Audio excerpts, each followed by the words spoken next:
Muž Mirjane Vlašković, naše kandidatkinje za gradonačelnicu Zubinog Potoka, skinut sa platnog spiska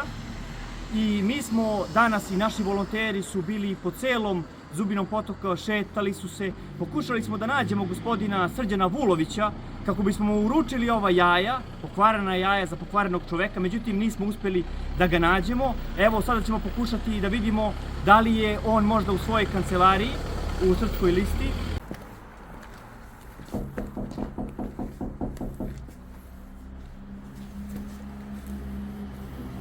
Kao što vidite, oni su se zabili po nekim mišjim rupama, nema ih nikad kad je potrebno narodu, nisu bili tu ni kad su zatvarane institucije, ni kad je Kurtijev režim sprovodio represiju nad našim narodom, oni su svi dobro zbrinuti, ali sa druge strane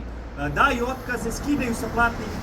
spiskova one koji imaju drugačije mišljenje od njih, što je sramno i mi očekujemo da od zvaničnog Beograda se takođe izjasni po ovom pitanju, a ova pokvarena jaja ostavit ćemo im ovde kako bi malo sutra smrdela.